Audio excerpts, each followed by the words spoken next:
You'll cultivate a habit of mind that your readers will respect and that may keep you from jumping to questionable conclusions. Add those acknowledgments and responses to your storyboard where you think readers will raise them.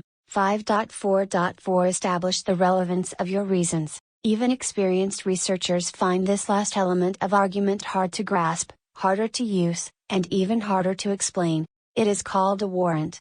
You add a warrant to your argument when you think a reader might reject your claim not because a reason supporting it is factually wrong or is based on insufficient evidence, but because it's irrelevant and so doesn't count as a reason at all. For example, imagine a researcher writes this claim: the Alamo story spread quickly claim because in 1836 this country wasn't yet a confident player on the world stage. Reason. Imagine that she suspects that her readers will likely object. It's true that the Alamo stories spread quickly and that in 1836 this country wasn't a confident player on the world stage.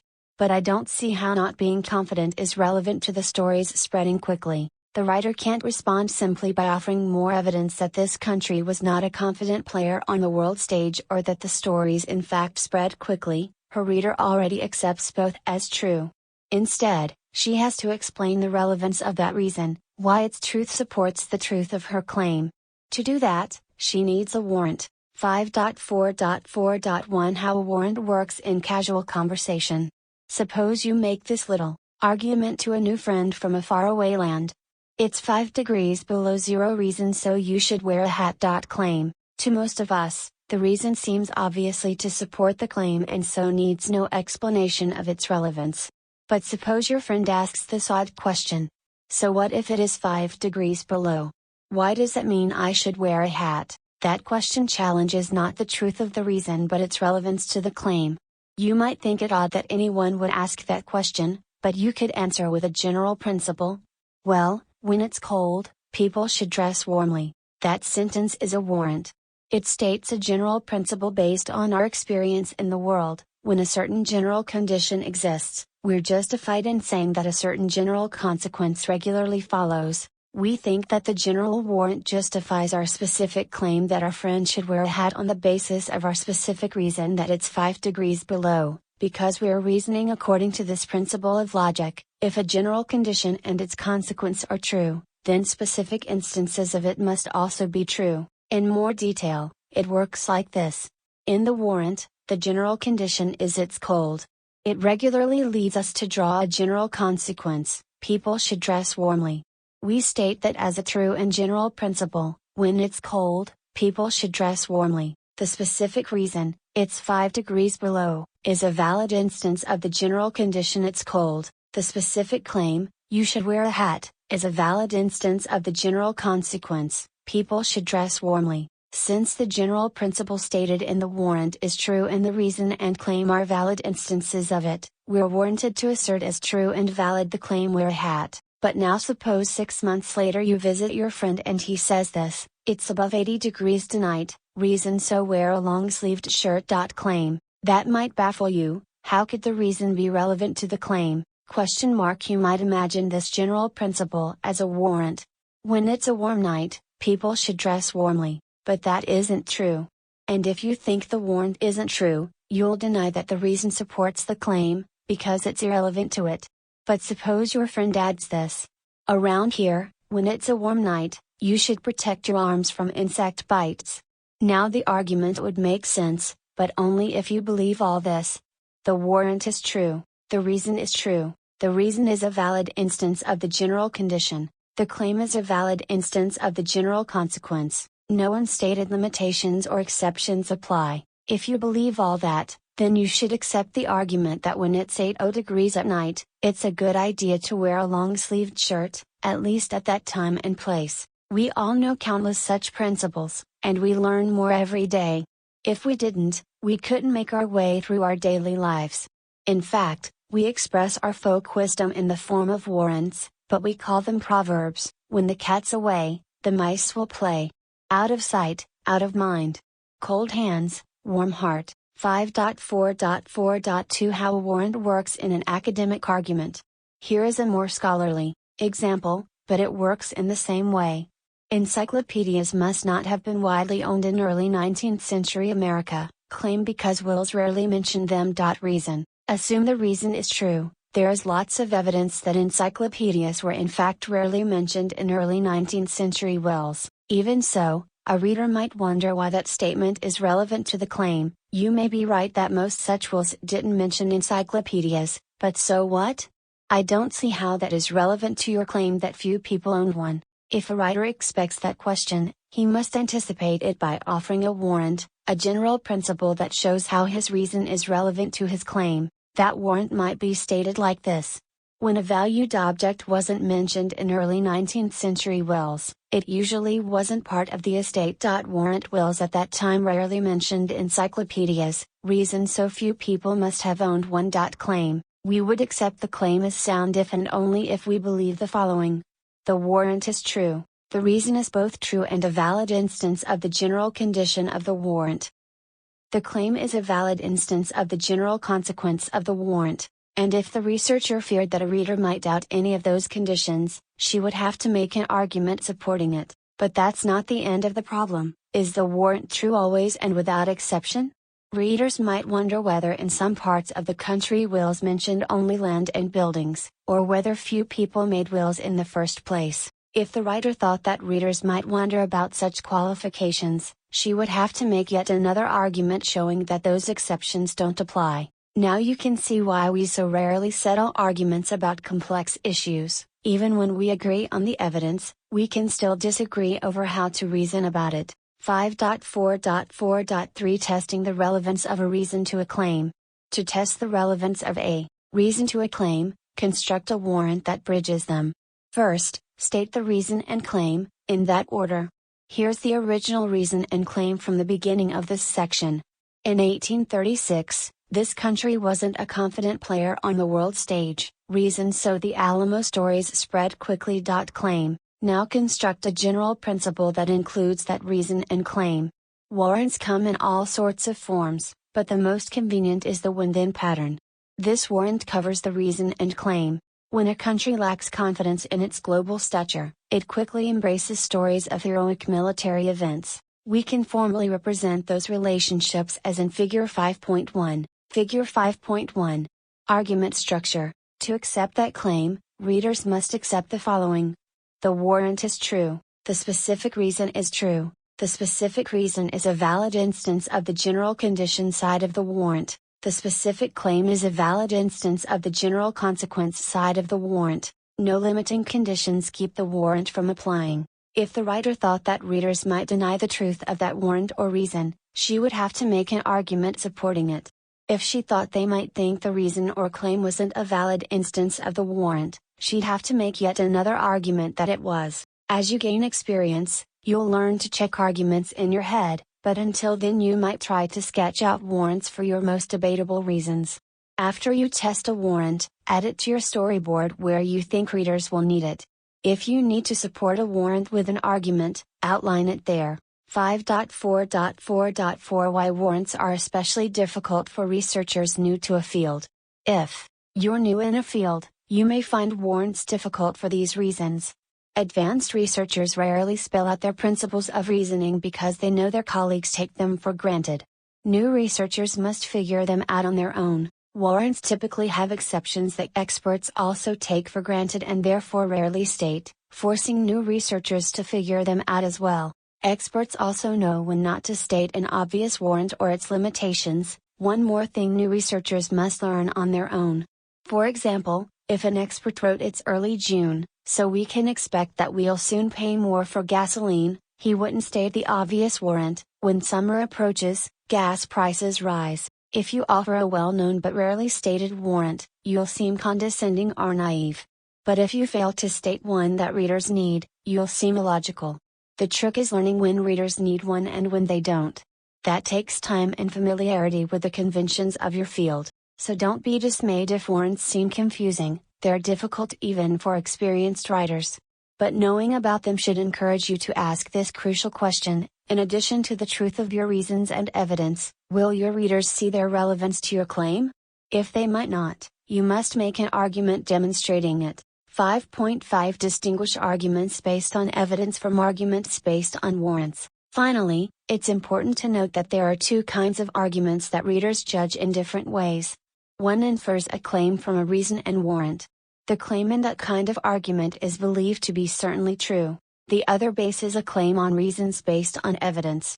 The claim in that kind of argument is considered to be probably true. As paradoxical as it may seem, researchers put more faith in the second kind of argument, the kind based on evidence, than in the first. This argument presents a claim based on a reason based on evidence.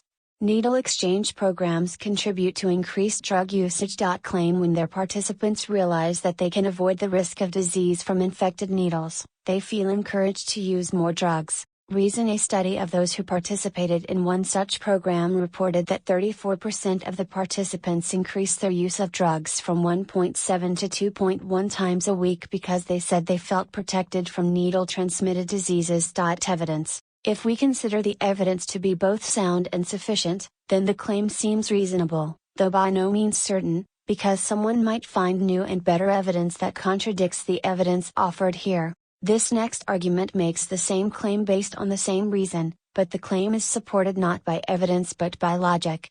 The claim must be true if the warrant and reason are true and if the reason and claim are valid instances of the warrant. Needle exchange programs contribute to increased drug usage. Claim when participants realize that they can avoid the risk of disease from infected needles, they feel encouraged to use more drugs. Reason. Whenever the consequences of risky behavior are reduced, people engage in it more often. Warrant. But we have to believe that the warrant is always true in all cases everywhere, a claim that most of us would, or should, deny.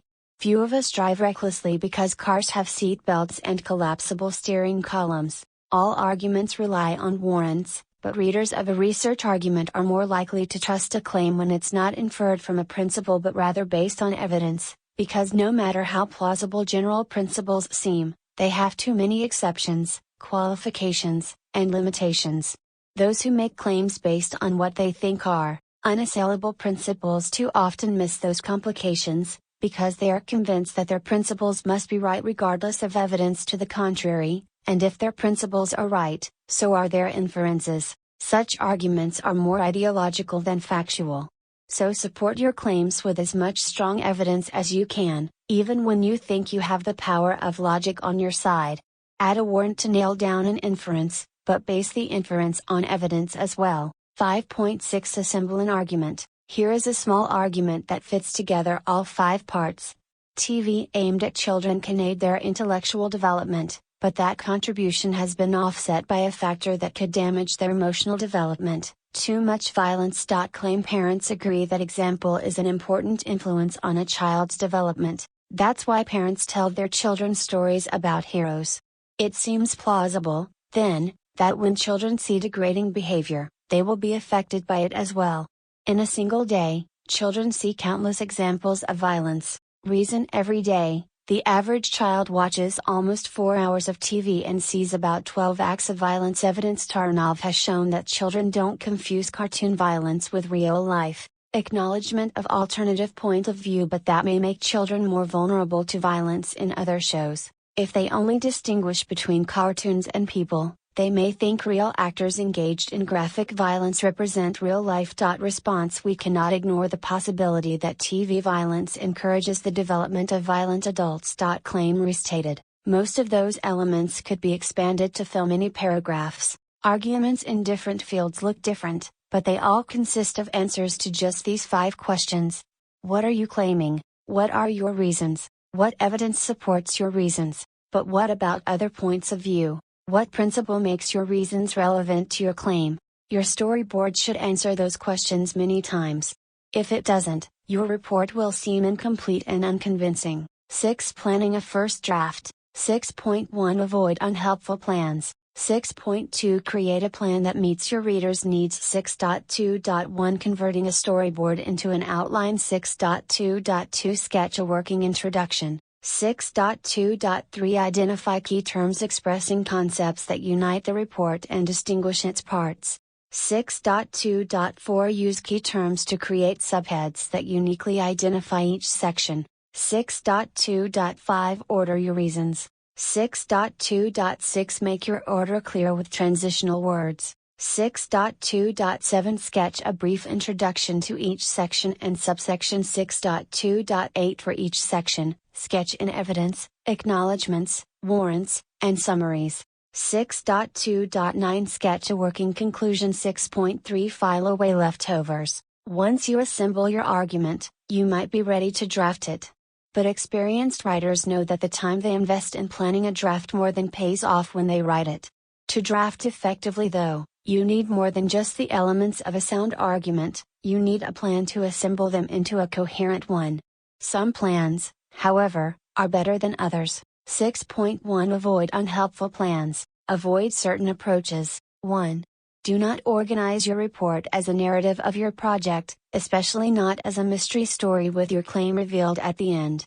Few readers care what you found first, then problems you overcame, then leads you pursued, on and on to the end. You see signs of that in language like the first issue was. Then I compared. Finally I conclude. 2. Do not patch together a series of quotations, summaries of sources, or downloads from the internet. Teachers want to see your thinking, not that of others. They especially dislike reports that read like a collage of web pages. Do that and you'll seem not only an amateur but worse, possibly a plagiarist. 3. Do not mechanically organize your report around the terms of your assignment or topic. If your assignment lists issues to cover, don't think you must address them in the order given. If you were asked or you decide to compare and contrast Freud's and Jung's analyses of the imagination, you would not have to organize your report in two parts, the first on Freud, the second on Jung. It would be more productive to break those two big topics into their parts, then organize your report around them. 6.2 Create a plan that meets your readers' needs. Some fields stipulate the plan of the report. Readers in the experimental sciences, for example, expect reports to follow some version of this. Introduction, methods, and materials, results, discussion, conclusion. If you must follow a preset plan, ask your instructor or find a secondary source for a model. But if you must create your own, it must make sense not just to you but visibly to your readers. To create that visible form, go back to your storyboard or outline. 6.2.1 Converting a storyboard into an outline. If you prefer to work from an outline, you can turn your storyboard into one. Start with a sentence numbered I that states your claim. Add complete sentences under it number 2, 3, each of which states a reason supporting your claim. Under each reason, use capital letters to list sentences summarizing your evidence, then list by numbers the evidence itself. For example, Introduction, value of classroom computers is uncertain. 2. Different uses have different effects. All uses increase number of words produced. 1. Study 1, 950 versus 782.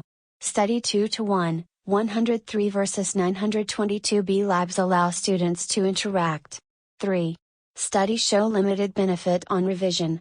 Study A, writers on computers are more wordy. 1. Average of 2.3 more words per sentence. 2. Average of 20% more words per essay. Study B, writers need hard copy to revise effectively. 1. 22% fewer typos when done on hard copy versus computer screen. 2. 2.26% fewer spelling errors. 4. Conclusion, too soon to tell how much computers improve learning. Few reliable empirical studies. B little history because many programs are in transition. A spare outline is just phrases, with no formal layers of one, and so on. Introduction, benefits uncertain different uses different effects more words more interaction revision studies. Study a longer sentences study B longer essays. Conclusion, too soon to judge effects. When you start a project, a spare outline may be the best you can do, and for a short project it may be all you need, so long as you know the point of each item. But an outline of complete sentences is usually more useful. More useful yet is a storyboard, especially for a long project. 6.2.2 Sketch a working introduction. Be ready to write your introduction twice, first a sketch for yourself, then a final one for your readers after you've revised your draft and know what you have written. That final introduction will usually have 4 parts, so you might as well build your working introduction to anticipate them. 1. Briefly sketch the research you've read that is specifically relevant to your topic. In 5.4.1, we suggested that you write your claim at the bottom of a new first page of your storyboard. Now, at the top, sketch the prior research that you intend to extend, modify, or correct. Do not list all the research remotely relevant to your topic. Many semi-experienced researchers list scores of reports, thinking they'll impress readers with their diligence. But an endless list of irrelevant references is less impressive than it is annoying. If you were working on Alamo stories, for example, you wouldn't cite every historical analysis of the battle, but only the specific research that you intend to extend, modify, or correct. List your sources in an order useful to your readers. If their historical sequence is important, list them chronologically. If not, group them by some other principle, their quality, significance, point of view. Then order those groups in whatever way best helps your readers understand them. Under no circumstances should you list your sources in the order you happen to read them or now remember them. 2. Rephrase your question as a lack of knowledge or gap in understanding. After you sketch that research, tell readers what part of it you will extend, modify, or correct. Do that by restating your question as something that the research has gotten wrong, explained poorly, or failed to consider. Why is the Alamo story so important in our national mythology? Few historians have tried to explain why the Alamo story has become so important in our national mythology. Writers do this almost always and in many ways, so as you read, note how your sources do it. 3. If you can, sketch an answer to "so what if we don't find out?" What larger issue will your readers not understand if you don't answer your research question? If we understood how such stories became national legends, we would better understand our national values, perhaps even what makes us distinct. At this point, you may find any larger significance hard to imagine. Add it if you can, but don't spend a lot of time on it, we'll return to it. 4. Revise and position your claim. You wrote your claim on the first page of your storyboard. Now decide if that's where you want to leave it. You have two choices for where to state it in your report. At the end of your introduction and again close to the beginning of your conclusion, only in your conclusion, as a kind of climax to your reasoning. If you've done few advanced projects, we urge you to state your claim at the end of your introduction and again near the beginning of your conclusion. When readers see a claim early, at the end of your introduction, they know where you're taking them and so can read what follows faster, understand it better, and remember it longer. When you put your claim first, it also helps keep you on track. Some new researchers fear that if they reveal their claim in their introduction, readers will be bored and stop reading. Others worry about repeating themselves. Both fears are baseless. If you ask an interesting question, readers will want to see how well you can support its answer. If you leave your claim at the bottom of your introduction page, restate a version of it at the top of a new conclusion page at the end of your storyboard. If you can, make this concluding claim more specific than the one in the introduction. In some fields, writers conventionally state their claim only in a final section headed discussion or conclusion. In those cases, many readers just skim the introduction, then jump to the conclusion. So for that kind of reader, write your introduction in a way that introduces not only the body of your paper but your conclusion as well. If you decide to announce your claim only in your conclusion, move it to the top of a new conclusion page. But if you do, you'll need another sentence to replace it at the end of your introduction, one that launches your reader into the body of your report. That sentence should include the key terms that you use throughout your report. We suggest that you write that launching sentence when you draft your final introduction. So for now, make a place for it at the bottom of the introduction page of your storyboard, either by sketching a rough version of it or by making a note to add it later. Some writers add a roadmap at the end of their introduction, laying out the organization of their report. In Part 1, discuss. Part 2 addresses the issue of. Part 3 examines. Readers differ on this. Roadmaps are common in the social sciences, but many in the humanities find them clumsy. Even if your readers might object, you can add a roadmap to your storyboard to guide your drafting, then cut it from your final draft. If you keep it, make it short. 6.2.3 Identify key terms expressing concepts that unite the report and distinguish its parts. To perceive your report as coherent, readers must see a few central concepts running through all of its parts. But readers won't recognize those repeated concepts if you refer to them in many different words. Readers need to see specific terms that repeatedly refer to those concepts, not every time you mention one but often enough that readers can't miss them. Those terms running through the whole might include the words you use to categorize your notes, but they definitely must include important words from your question and claim. Readers must also see more specific concepts in each part that distinguish that part from all other parts. Before you start drafting, therefore, identify the key concepts that you intend to run through your whole report and select the term that you will use most often to refer to each one. Then do the same for the concepts that distinguish each section from other sections. As you draft, you may find new ones and drop some old ones, but you will write more coherently if you keep your most important terms and concepts in the front of your mind.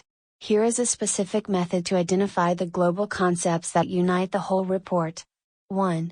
On the introduction and conclusion pages of your storyboard, circle 4 or 5 words that express your most important concepts. You should find those words in the most explicit statement of your claim. Ignore words obviously connected to your topic: Alamo, battle, defeat. Focus on concepts that you bring to the argument and intend to develop: aftermath of defeat, triumph and loss, heroic ideals, sacrifice, national spirit, and so on. 2. For each concept, select a key term that you can repeat through the body of your paper. It can be one of your circled words or a new one. List those key terms on a separate page. If you find few words that can serve as key terms, your claim may be too general. You can follow the same procedure to find the key terms that unify each section. Look at the reason you stated at the top of each reason page, and circle its important words. Some of those words should be related to the words circled in the introduction and conclusion. The rest should identify concepts that distinguish that section from others. Select a key term for each key concept. Now, as you draft, keep in front of you both the general terms that should run through your whole report and the specific terms that distinguish each section from other sections. They will help you keep yourself, and thus your readers, on track. If later you find yourself writing something that lacks those terms, don't just wrench yourself back to them. In the act of drafting, you might be discovering something new. 6.2.4 Use key terms to create subheads that uniquely identify each section. Even if reports in your field don't use subheads, we recommend that you use them in your drafts. Create them out of the key terms you identified in 6.2.3. If you cannot find key terms to distinguish a section, look closely at how you think it contributes to the whole. Readers may think it repetitive or irrelevant. If your field avoids subheads, use them to keep yourself on track, then delete them from your last draft. 6.2.5 Order your reasons. Finding a good order for the sections of a report can be the hardest part of planning. When you assembled your argument, you may not have put your reasons in any particular order, but when you plan a draft, you must impose on them some order that best meets your readers' needs. That is not easy, especially when you're writing on a new topic in a new field. When you are not sure how best to order your reasons, consider the following options: comparison and contrast. This is the form you'd choose if you were comparing two or more entities, concepts, or objects, but there are two ways to compare and contrast, and one is usually better than the other. If, for example, you were comparing whether Hopi masks have more religious symbolism than Inuit masks, you might decide to devote the first half of your paper to Inuit masks and the second to Hopi masks. This organization, however, too often results in a pair of unrelated summaries. Try breaking the topics into their conceptual parts. In the case of masks, it would be their symbolic representation, design features, stages of evolution, and so on. There are several other standard ways to order your ideas. 2. Focus on the subject matter. Chronological. This is the simplest, earlier to later or cause to effect, part by part. If you can break your topic into its constituent parts, you can deal with each part in turn, but you must still order those parts in some way that helps readers understand them. You can also organize the parts from the point of view of your reader's ability to understand them. Short to long, simple to complex. Most readers prefer to deal with less complex issues before they work through more complex ones. More familiar to less familiar. Most readers prefer to read what they know about before they read what they don't. Less contestable to more contestable. Most readers move more easily from what they agree with to what they don't. Less important to more important. Readers prefer to read more important reasons first, but those reasons may have more impact when they come last. Earlier understanding as a basis for later understanding. Readers may have to understand some events, principles, definitions, and so on before they understand another thing. Often these principles cooperate. What readers agree with and most easily understand might also be shortest and most familiar. But they may also conflict. Reasons that readers understand most easily might be the ones they reject most quickly. What you think is your most decisive reason might to readers seem least familiar.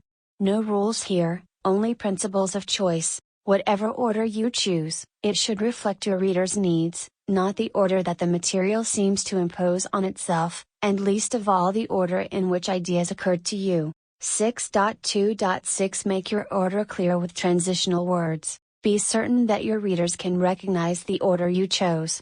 Start each page of reasons in your storyboard with words that make the principle of order clear: first, second, later, finally, more important, a more complex issue is. As a result, don't worry if these words feel awkwardly obvious. At this point, they're more for your benefit than for your readers. You can revise or even delete the clumsy ones from your final draft. 6.2.7 Sketch a brief introduction to each section and subsection. Just as your whole report needs an introduction that frames what follows, so does each of its sections. If a section is only a page or two, you need just a short paragraph. For a section several pages long, you might need to sketch in 2 or more paragraphs. This opening segment should introduce the key terms that are special to its section, ideally in a sentence at its end expressing its point. That point might be a reason, a response to a different point of view, or a warrant you must explain. In a section that you think will be longer than 5 pages or so, you might state its point both at the end of its introduction and again in a conclusion. 6.2.8 For each section, sketch in evidence, acknowledgments, warrants, and summaries. In their relevant sections, sketch out the parts of your argument.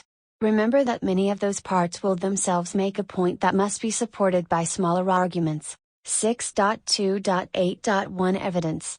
Most sections consist primarily of evidence supporting reasons. Sketch the evidence after the reason it supports. If you have different kinds of evidence supporting the same reason, group and order them in a way that will make sense to your readers. 6.2.8.2 Explanations of evidence. You may have to explain your evidence, where it came from, why it's reliable, exactly how it supports the reason. Usually these explanations follow the evidence, but you can sketch them before if that seems more logical. 6.2.8.3 Acknowledgments and responses. Imagine what readers might object to and where, then sketch a response. Responses are typically sub-arguments with at least a claim and reasons, often including evidence and even another response to an imagined objection to your response. 6.2.8.4 Warrants. If you think you need a warrant to justify the relevance of a reason, develop it before you state the reason. If you think readers will question the truth of the warrant, sketch a mini argument to support it. If readers might think that your reason or claim isn't a valid instance of the warrant, sketch an argument that it is. 6.2.8.5 Summaries. If your paper is more than 20 or so pages, you might briefly summarize the progress of your argument at the end of each major section, especially if your report is fact-heavy in dates, names, events, or numbers. One fact after another can blur the line of an argument. What have you established in this section? How does your argument shape up thus far? If in your final draft those summaries seem too obvious, cut them. Writers in different fields may arrange these elements in slightly different ways, but the elements themselves and their principles of organization are the same in every field and profession. And what is key in every report, regardless of field, is that you must order the parts of your argument not merely to reflect your own thinking but to help your readers understand it. 6.2.9 Sketch a working conclusion. You should have stated your concluding claim at the top of the conclusion page of your storyboard. If you can add to the significance of that claim, sketch it after the claim. 6.3 File away leftovers. Once you have a first plan, you may discover that you have a lot of material left that doesn't fit into it. Resist the impulse to shoehorn leftovers into your report in the belief that if you found it, your readers should read it. In fact, if you don't have more leftovers than what you used, you may not have done enough research. File away leftovers for future use. They may contain the seeds of another project. 7. Drafting your report. 7.1 Draft in the way that feels most comfortable. 7.2 Develop productive drafting habits. 7.3 Use your key terms to keep yourself on track. 7.4 Quote, paraphrase, and summarize appropriately. 7.5 Integrate quotations into your text. 7.6 Use footnotes and endnotes judiciously. 7.7 Interpret complex or detailed evidence before you offer it. 7.8 Be open to surprises. 7.9 Guard against inadvertent plagiarism. 7.9.1 Signal every quotation, even when you cite its source. 7.9.2 Don't paraphrase too closely. 7.9.3 Usually cite a source for ideas not your own. 7.9.4 Don't plead ignorance, misunderstanding, or innocent intentions. 7.10 Guard against inappropriate assistance. 7.11 Work through chronic procrastination and writer's block. Some writers think that once they have an outline or storyboard, they can draft by just grinding out sentences. If you've written a lot to explore your ideas, you may even think that you can plug that preliminary writing into a draft. Experienced writers know better. They know two things: exploratory writing is crucial but often not right for a draft, and thoughtful drafting can be an act of discovery that planning and storyboarding can prepare them for, but never replace. In fact, most writers don't know what they can think until they see it appear in words before them. Indeed, you experience one of the most exciting moments in research when you discover yourself expressing ideas that you did not know you had until that moment. So don't look upon drafting as merely translating a storyboard or outline into words. If you draft with an open mind, you can discover lines of thought that you couldn't have imagined before you started. But like other steps in the process, even surprises work better with a plan. 7.1 Draft in the way that feels most comfortable. Writers draft in different ways. Some are slow and careful, they have to get every paragraph right before they start the next one. To do that, they need a meticulous plan. So if you draft slowly, plan carefully. Other writers let the words flow, skipping ahead when they get stuck, omitting quotations, statistics, and so on that they can plug in later. If they are stopped by a stylistic issue such as whether to represent numbers in words or numerals, they insert A and keep on writing until they run out of gas, then go back and fix it. But quick drafters need lots of time to revise. So if you draft quickly, start early. Draft in whatever way works for you, but experienced writers usually draft quickly, then revise extensively. 7.2 Develop productive drafting habits. Most of us learn to write in the least efficient way, under pressure, rushing to meet a deadline, with a quick draft the night before and maybe a few minutes in the morning for proofreading. That rarely works for a short paper, almost never for a longer one. You need time and a plan that sets small, achievable goals but keeps your eye on the whole. Most important, draft regularly and often, not in marathon sessions that dull your thinking and kill your interest. Set a small goal and a reasonable quota of words for each session, and stick to it. When you resume drafting, you need not start where you left off. Review your storyboard to decide what you're ready to draft today. Review how it will fit into its section and the whole. What reason does this section support? Where does it fit in the overall logic? Which key terms state the concepts that distinguish this section? If you're blocked, skip to another section. Whatever you do, don't substitute more reading for writing. Chronic procrastinators are usually so intimidated by the size of their project that it paralyzes them, and they just keep putting off getting started. You can overcome that destructive habit by breaking your project into small, achievable goals. 7.3 Use your key terms to keep yourself on track. As you draft, keep in front of you a separate list of the key terms for your general concepts that should run through your whole report. From time to time, check how often you've used those words, both those that run through the whole report and those that distinguish one section from another.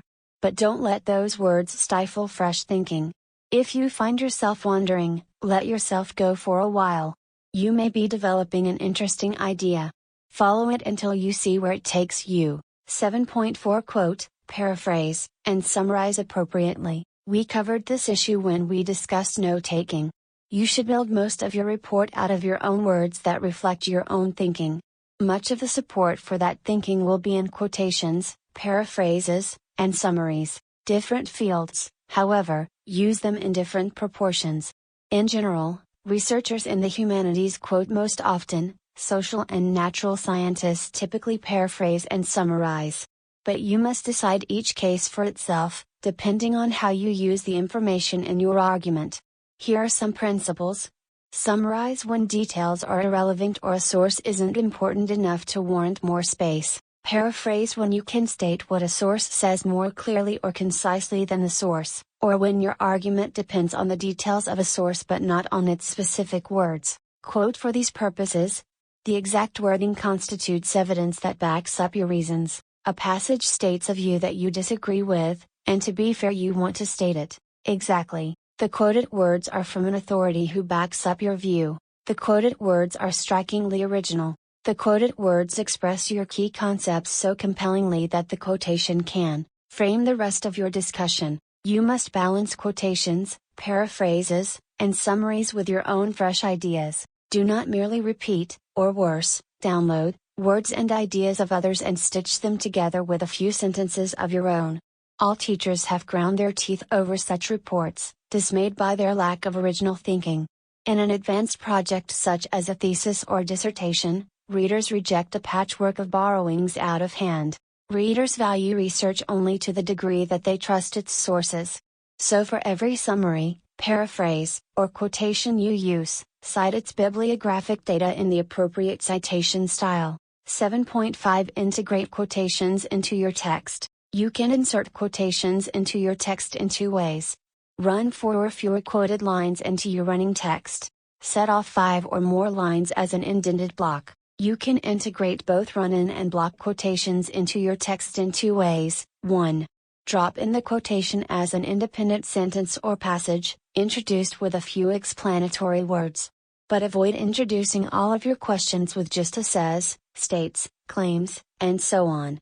Diamond says, The Histories of the Fertile Crescent and China hold a salutary lesson for the modern world. Circumstances change, and past primacy is no guarantee of future primacy. Instead, provide some interpretation.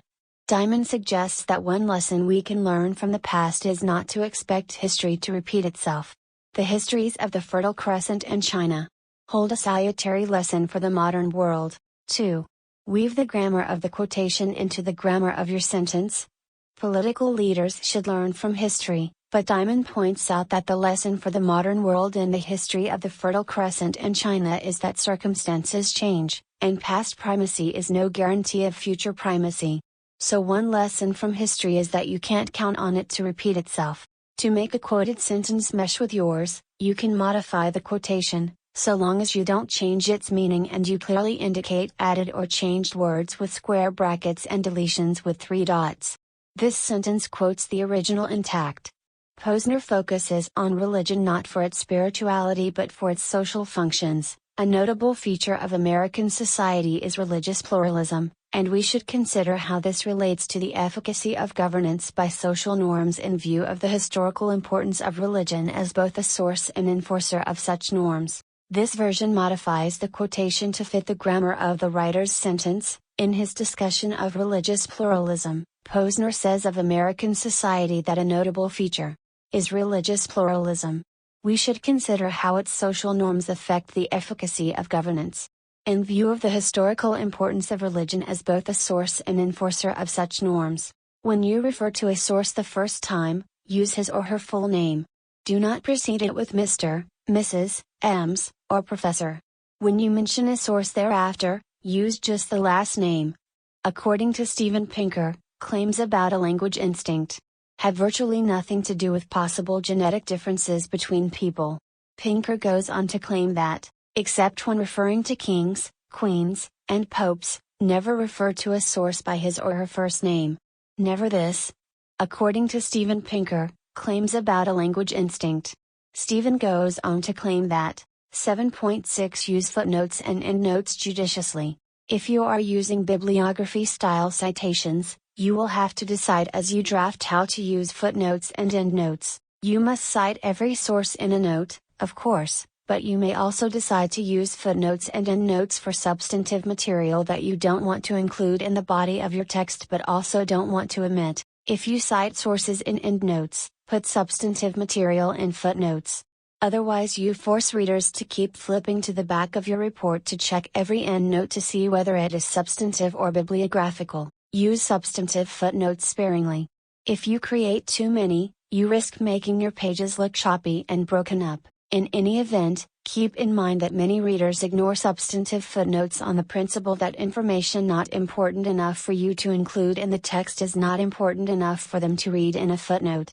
7.7 Interpret complex or detailed evidence before you offer it. By this point you may be so sure that your evidence supports your reasons that you'll think readers can't miss its relevance.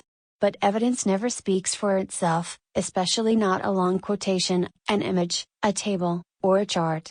You must speak for it by introducing it with a sentence stating what you want your readers to get out of it. For example, it's hard to see how the quoted lines in this next passage support the introductory sentence. When Hamlet comes up behind his stepfather Claudius at prayer, he coolly and logically thinks about whether to kill him on the spot. Claim, now might I do it pat, now he is praying, and now I'll ... and so he goes to heaven, and so am I revenged. Villain kills my father, and for that, I, his sole son, do the same villain send to heaven. Why, this is hire and salary, not revenge. Evidence, nothing in those lines obviously refers to cool rationality. Compare this. When Hamlet comes up behind his stepfather Claudius at prayer, he coolly and logically thinks about whether to kill him on the spot. Claim first he wants to kill Claudius immediately, but then he pauses to think, if he kills Claudius while he is praying, he sends his soul to heaven. But he wants Claudius damned to hell, so he coolly decides to kill him later. Reason, now might I do it pat, now he is praying, and now I'll ... and so he goes to heaven, and so am I revenged. Villain kills my father, and for that, I, his sole son, do the same villain send to heaven. Why, this is hire and salary, not revenge. Evidence, that kind of explanatory introduction is even more important when you present quantitative evidence in a table or figure. 7.8 Be open to surprises. If you write as you go and plan your best case before you draft, you're unlikely to be utterly surprised by how your draft develops. Even so, be open to new directions from beginning to end. When your drafting starts to head off on a tangent, go with it for a bit to see whether you're onto something better than you planned. When reporting your evidence leads you to doubt a reason, don't ignore that feeling. Follow it up. When the order of your reasons starts to feel awkward, experiment with new ones. Even if you thought you were almost done, even when you reach your final conclusion, you may think of a way to restate your claim more clearly and pointedly. If you get helpful new ideas early enough before your deadline, invest the time to make the changes. It is a small price for a big improvement. 7.9 Guard against inadvertent plagiarism. It will be as you draft that you risk making one of the worst mistakes a researcher can make, leading readers to think that you're trying to pass off the work of another writer as your own. Do that and you risk being accused of plagiarism, a charge that, if sustained, could mean a failing grade or even expulsion. Many instructors warn against plagiarism but don't explain it, because they think it is always an act of deliberate dishonesty that needs no explanation.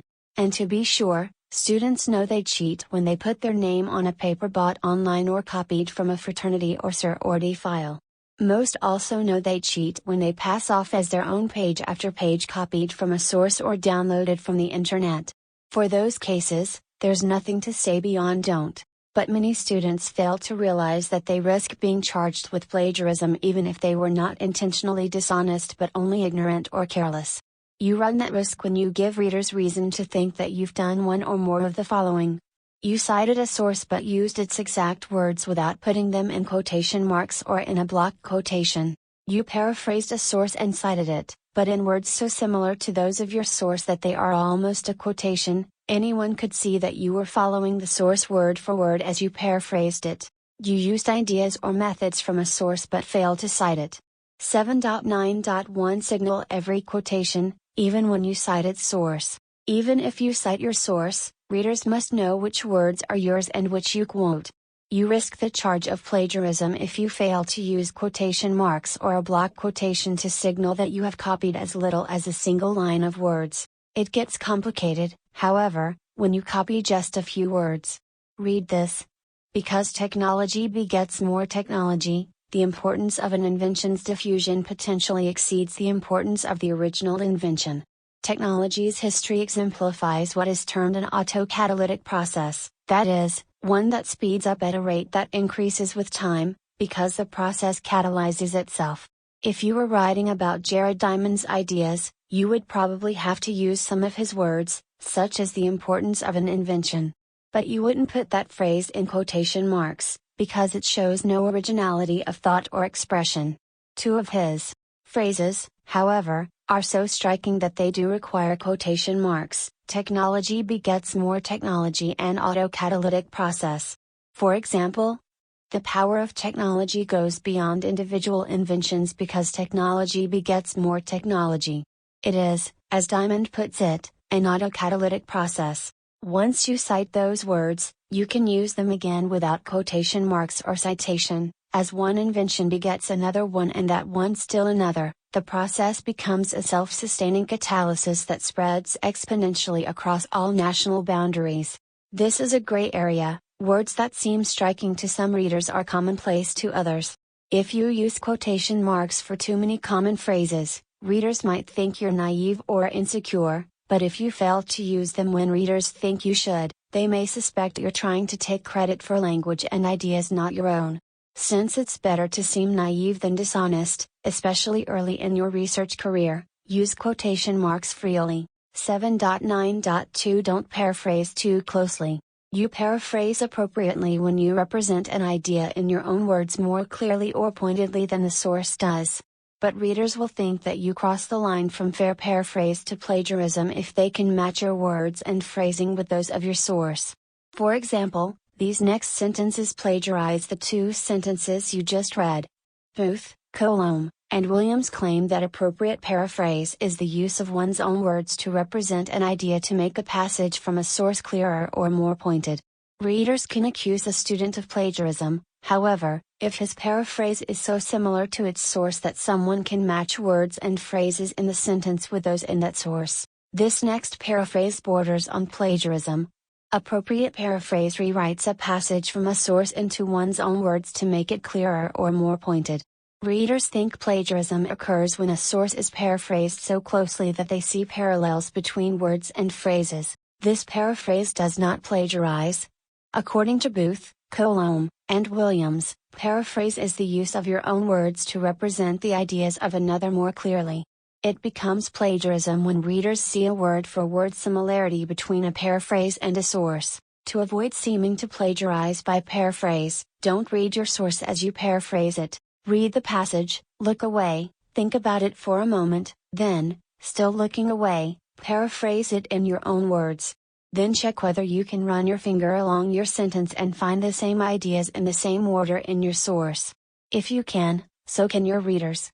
Try again. 7.9.3 Usually cite a source for ideas not your own. This rule is more complicated than it seems, because most of our own ideas are based on or derived from identifiable sources somewhere in history. Readers don't expect you to find every distant source for every familiar idea, but they do expect you to cite the source for an idea when the idea is associated with a specific person and it's new enough not to be part of a field's common knowledge. For example, psychologists claim that we think and feel in different parts of our brains.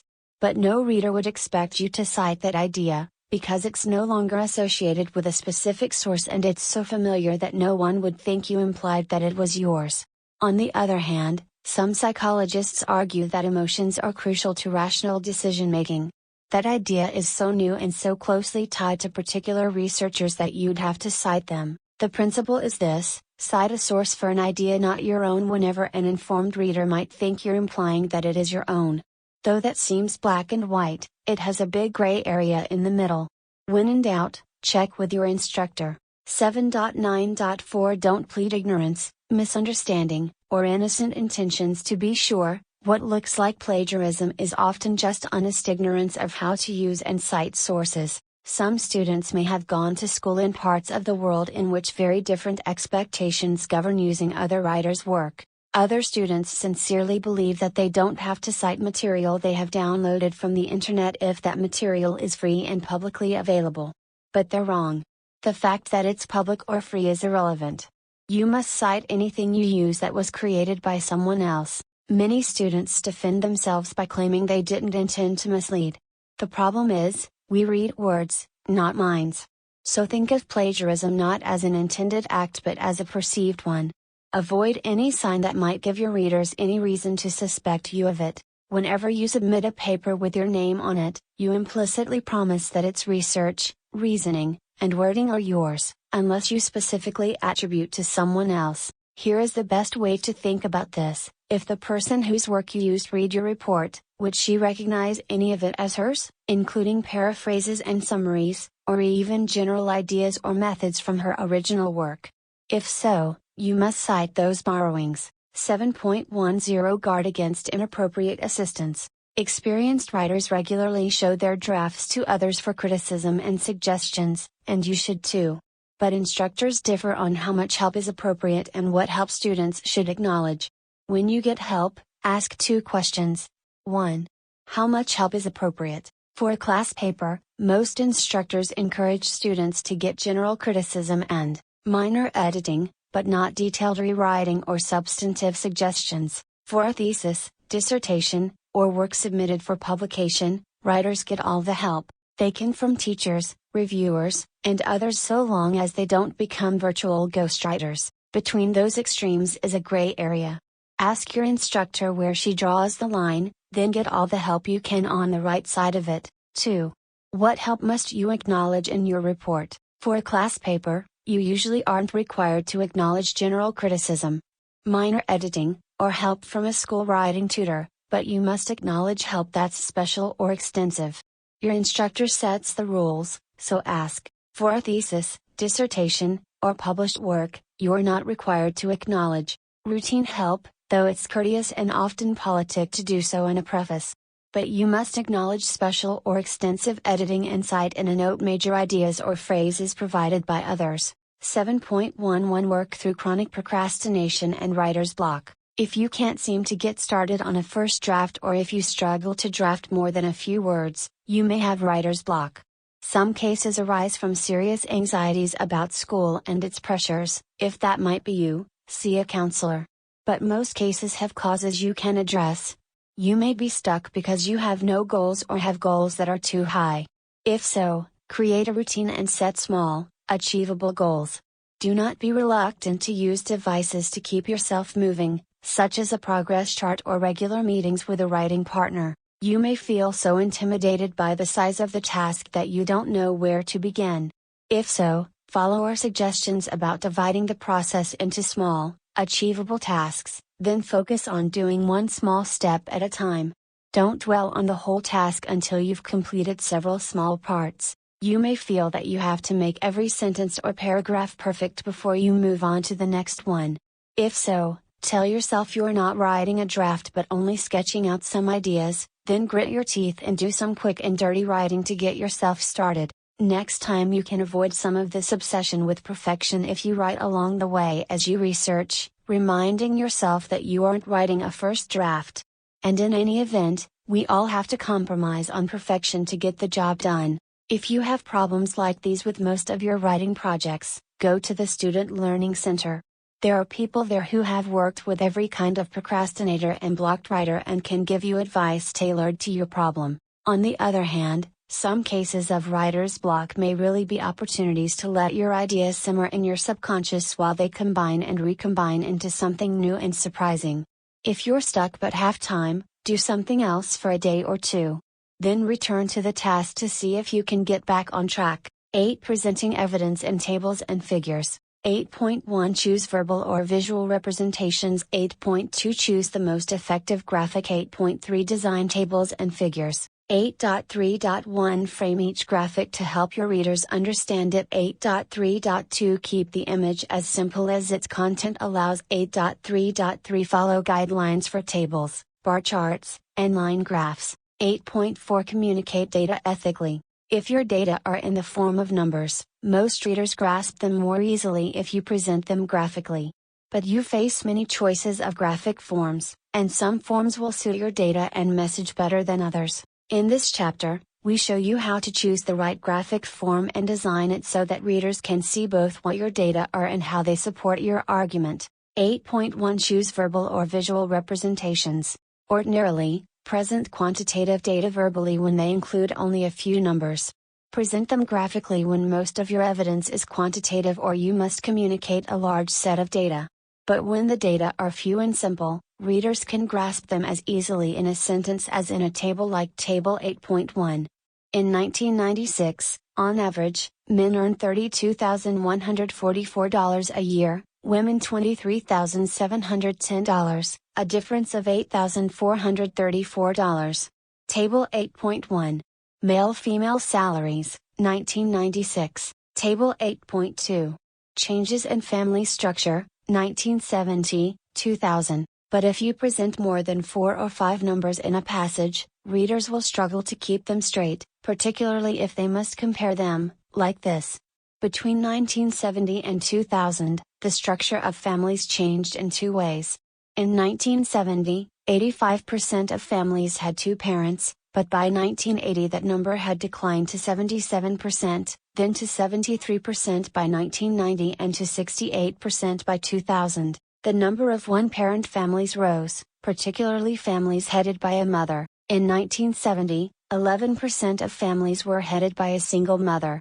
By 1980 that number rose to 18%, by 1990 to 22%, and to 23% by 2000. Single fathers headed 1% of families in 1970, 2% in 1980, 3% in 1990, and 4% in 2000. Families with no adult in the home have remained stable at 3 to 4%. Those data can be presented more effectively in graphic form, as in Table 8.2. 8.2 Choose the most effective graphic. When you graphically present data as complex as in that paragraph, you have many choices. The simplest and most common are tables, bar charts, and line graphs, each of which has a distinctive rhetorical effect. To emphasize specific values, use a table like Table 8.2. To emphasize comparisons that can be seen at a glance, use a bar chart like Figure 8.1. To emphasize trends, use a line graph like Figure 8.2. While each of these forms communicates the same data, readers respond to them in different ways. Figure 8.1. Changes in family structure, 1970, 2000. Figure 8.2. Changes in family structure, 1970, 2000. A table seems precise and objective. It emphasizes individual numbers and forces readers to infer relationships or trends. Both charts and line graphs emphasize a visual image that communicates values less precisely but more quickly than do the exact numbers of a table. But they also differ.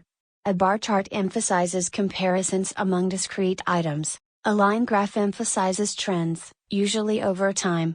Choose the graphic form that best achieves the effect you intend, not the first one that comes to mind. How many choices you should consider depends on your experience. If you're new to quantitative research, limit your choices to basic tables, bar charts, and line graphs. Your computer software may offer more choices, but ignore those that you aren't familiar with. If you are doing advanced research, readers will expect you to use the graphic form best suited to your point and your kind of data, and to draw from a larger range of choices. In that case, consult Table 8.7, which describes the rhetorical uses of other common forms. But you may have to consider more creative ways of representing data if you are writing a dissertation or article in a field in which researchers routinely display complex relationships in large data sets. 8.3 Design tables and figures. Computer programs now let you create graphics so dazzling that you might be tempted to let your software make your design decisions. But readers don't care how elaborate your graphics look if they are confusing, misleading, or irrelevant to your point. You have to decide how to make them clear, focused, and relevant, then set your software to reflect that judgment. 8.3.1 Frame each graphic to help your readers understand it. A graphic representing complex numbers rarely speaks for itself. You must frame it so that readers know what to see in it and how to understand its relevance to your argument. 1. Introduce tables and figures with a sentence in your text that states how the data support your point. Include in that sentence any specific number that you want readers to focus on. 2. Label every table and figure in a way that describes its data and, if possible, their important relationships. For a table, the label is called a title and is set flush left above. For a figure, the label is called a caption and is set flush left below. Keep titles and captions short but descriptive enough to indicate the specific nature of the data and to differentiate every graphic from every other one. Avoid making the title or caption a general topic. Not heads of households, but changes in one and two parent heads of households, 1970, 2000. Use noun phrases, avoid relative clauses in favor of participles. Not number of families that subscribe to weekly news magazines but number of families subscribing to weekly news magazines. Do not give background information or characterize the implications of the data. Not weaker effects of counseling on depressed children before professionalization of staff, 1995, 2004, but effect of counseling on depressed children, 1995, 2004. Be sure labels distinguish graphics presenting similar data. Risk factors for high blood pressure among men in Maywood, Illinois. Risk factors for high blood pressure among men in Kingston, Jamaica. 3. Put into the table or figure information that helps readers see how the data support your point. For example, if numbers in a table show a trend, and if the size of the change matters, add the change to the final column. Or if a line on a graph changes in response to an influence not mentioned on the graph, as in Figure 8.3, add text to the image to explain it. Although reading and math scores initially declined by almost 100 points following redistricting, that trend was substantially reversed by the introduction of supplemental math and reading programs. Figure 8.3. SAT scores for Mid-City High, 1990, 2005. Table 8.3. Gasoline consumption, Table 8.4. Per capita mileage and gasoline consumption, 1970, 2004.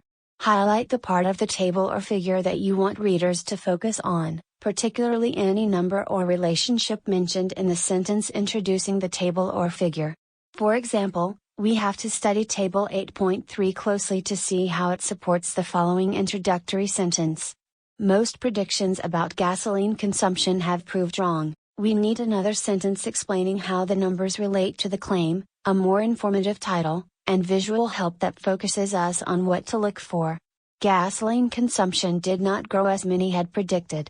Even though Americans drove 23% more miles in 2000 than in 1970, they used 32% less fuel. The added sentence tells us how to interpret the key data in Table 8.4, and the highlight tells us where to find it. 8.3.2 Keep the image as simple as its content allows. Some guides encourage you to put as much data as you can in every graphic, but readers want to see only the data relevant to your point, presented in an image free of distractions. 1. Include only relevant data. If you want to include data just for the record, label it accordingly and put it in an appendix. 2. Make the grid simple. Graphics. Box a graphic only if you group two or more figures. Use caution in employing shading or color to convey meaning. Even if you print the paper on a color printer or submit it as a PDF, it may be printed or copied later on a black and white machine, and if it is a dissertation, it may be microfilmed. Shading and color may not reproduce well in any of these forms. Never create a three-dimensional background for a two-dimensional graphic.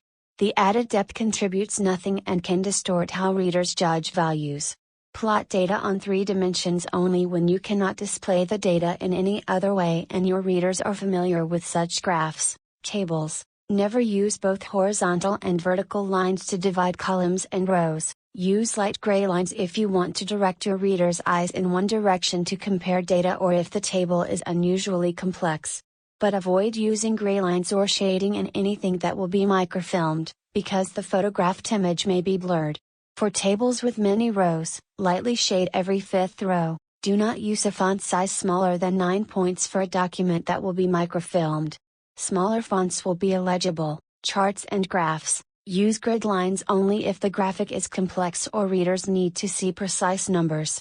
Make all grid lines light gray, unless the text will be microfilmed. Use caution in employing shading or color to convey meaning. Even if you print the paper on a color printer or submit it as a PDF, it may be printed or copied later on a black and white machine, and if it is a dissertation, it may be microfilmed. Shading and color may not reproduce well in any of these forms. Never create a three-dimensional chart or graph if you can represent the same data in 2 dimensions. The added depth contributes nothing and can distort how readers judge values. Never use iconic bars. They add nothing, can distort how readers judge values, and look amateurish. 3. Use clear labels. Label rows and columns in tables and both axes in charts and graphs. See Chapter 26 for punctuation and spelling in labels. Use tick marks and labels to indicate intervals on the vertical axis of a graph. See Figure 8.4. If possible, label lines, bar segments, and the like on the image rather than in a caption set to the side. Do so in the caption only if labels would make the image too complex to read. When specific numbers matter, add them to bars, segments, or dots on lines. 8.3.3 Follow guidelines for tables, bar charts, and line graphs. 8.3.3.1 Tables. Tables with lots of data can seem especially dense, so keep their image and content as simple as possible. Table 8.5. Unemployment in major industrial nations, 1990, 2000. Table 8.6. Changes in unemployment rates of industrial nations, 1990, 2000. Order the rows and columns by a principle that lets readers quickly find what you want them to see. Do not automatically choose alphabetic order, round numbers to relevant values. If differences of less than 1,000 don't matter, then 2,123,499 and 2,124,886 are irrelevantly precise. Sum totals at the bottom of a column or at the end of the row, not at the top or left. Compare tables 8.5 and 8.6. Table 8.5 looks cluttered and its items aren't helpfully organized. Table 8.6 is clearer because its title is more informative, the table has less distracting visual clutter, and its items are organized to let us see patterns more easily. 8.3.3.2 Bar charts.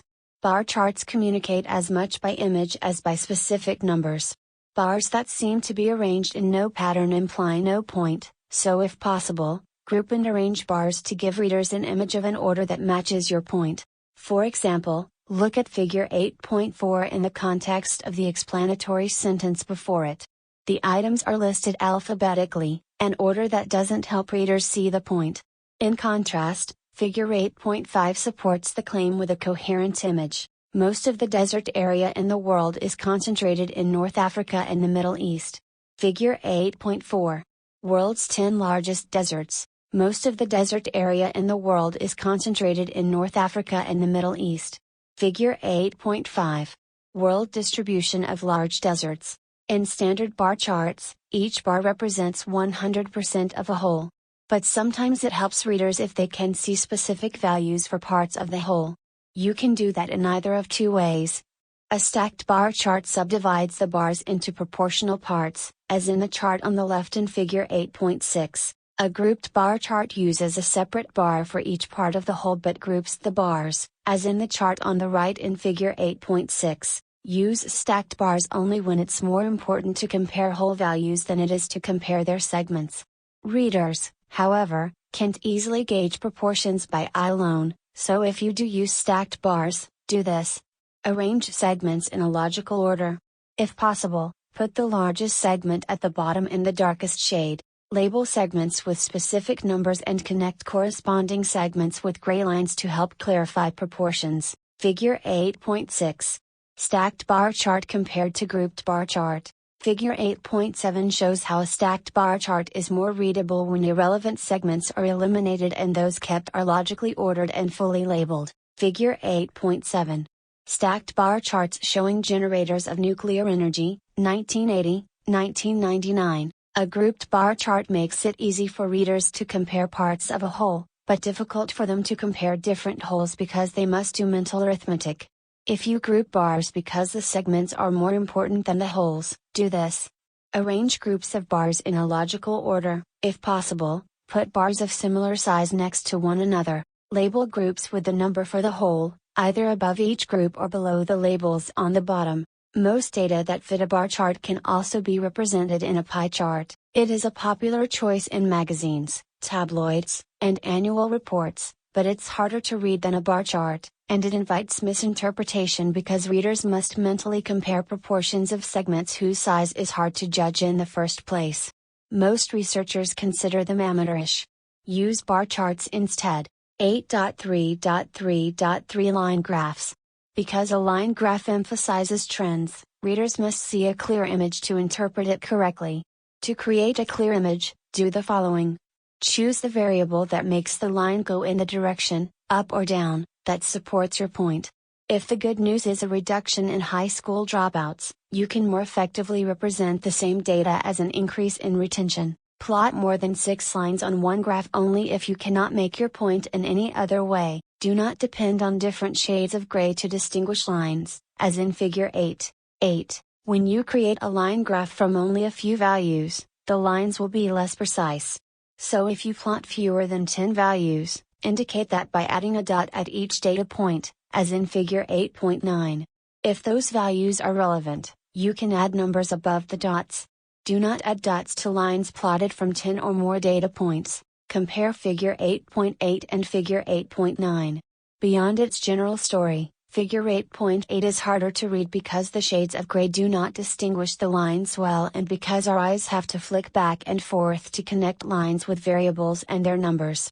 Figure 8.9 makes those connections clearer. These different ways of showing the same data can be confusing. You can cut through that confusion if you first represent the same data in different ways and then ask someone unfamiliar with the data to judge the representations for impact and clarity. Be sure to introduce the representations with a sentence that states the claim you want the table or figure to support. Figure 8.8.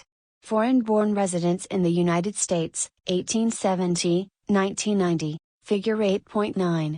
Foreign-born residents in the United States, 1870, 1990. 8.4 Communicate data ethically. Your graphic must be not only clear, accurate, and relevant but also honest.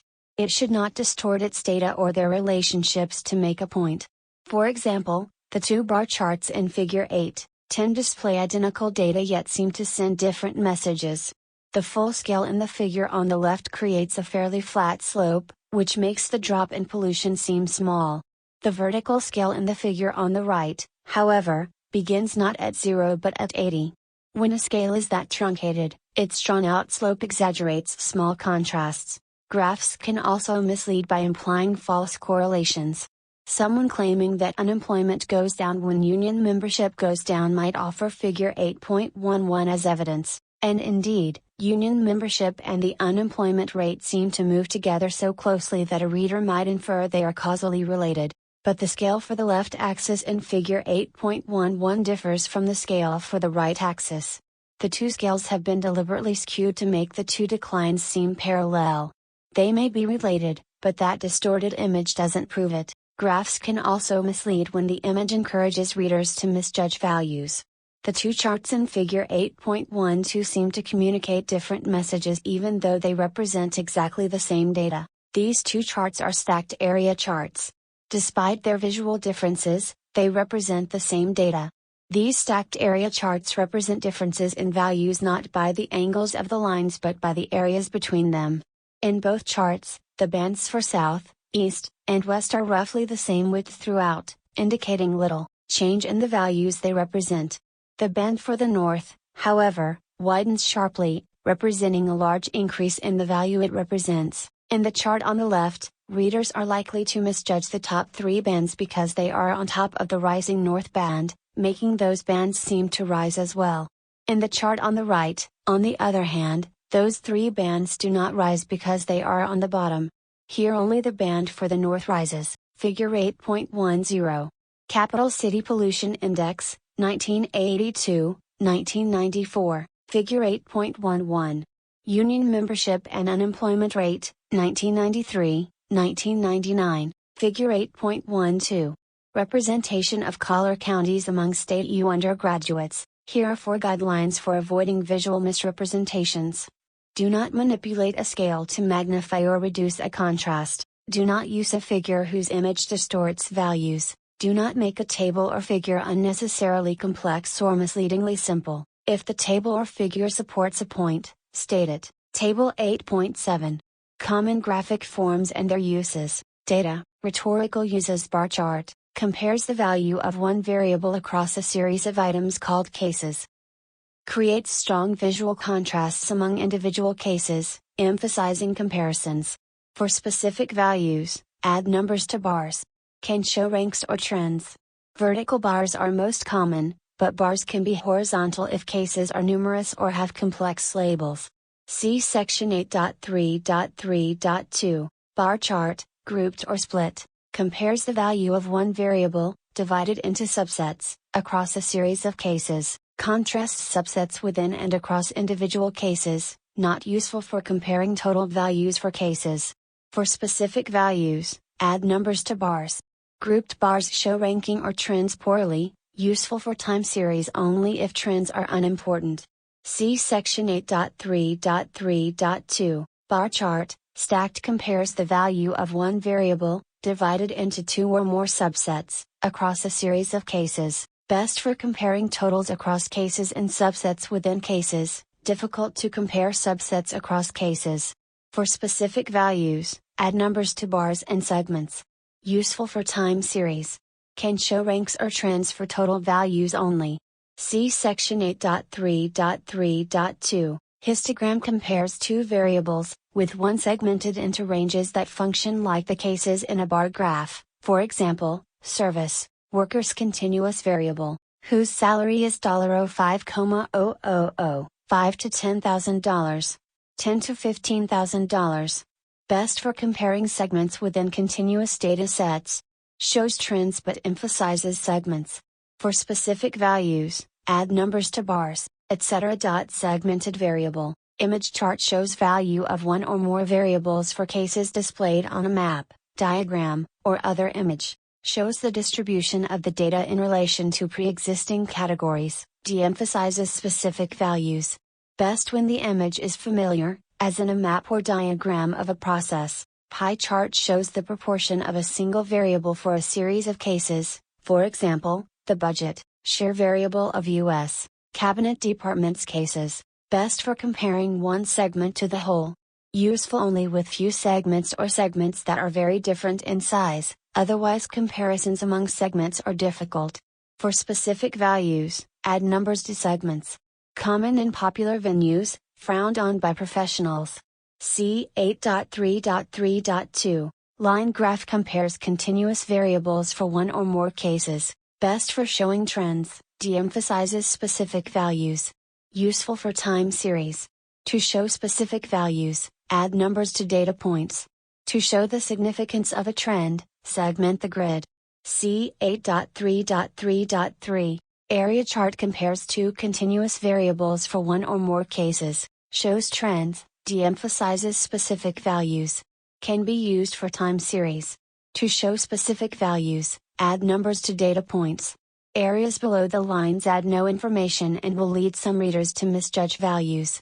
Confusing with multiple lines areas. For example, reading test scores variable over, time variable in a school district case. Area chart, stacked, compares 2 continuous variables for 2 or more cases. Shows the trend for the total of all cases, plus how much each case contributes to that total. Likely to mislead readers on the value or the trend for any individual case, as explained in section 8.4. Scatterplot compares 2 variables at multiple data points for a single case or at one data point for multiple cases. For example, brand loyalty variable and repair, frequency variable for 10 manufacturers' cases. Best for showing the distribution of data, especially when there is no clear trend or when the focus is on outlying data points. If only a few data points are plotted, it allows a focus on individual values. Bubble chart compares three variables at multiple data points for a single case or at one data point for multiple cases. Emphasizes the relationship between the third variable and the first two, most useful when the question is whether the third variable is a product of the others. Readers easily misjudge relative values shown by bubbles. Adding numbers mitigates that problem. 1. A note on terminology: the terms for graphics vary, so we will stipulate ours. In this chapter, we use the term graphics to refer to all visual representations of evidence.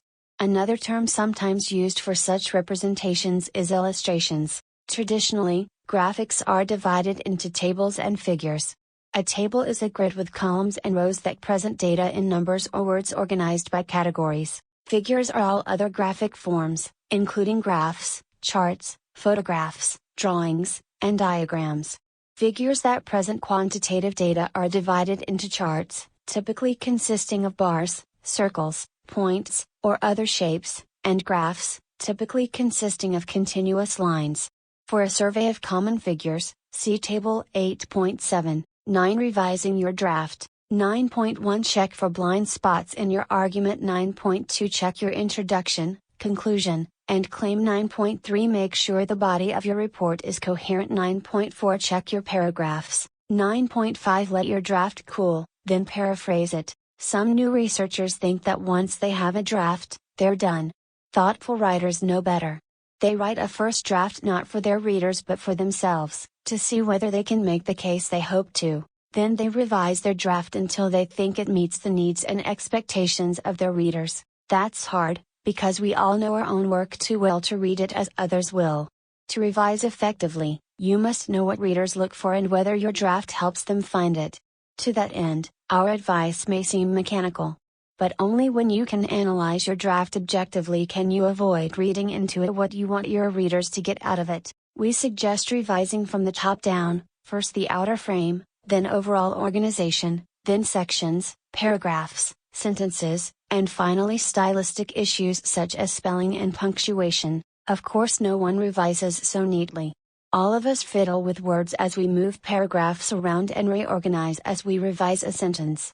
But you are likely to make the best revisions if you revise from whole to part, even if at the moment you're revising a part is the only whole you have.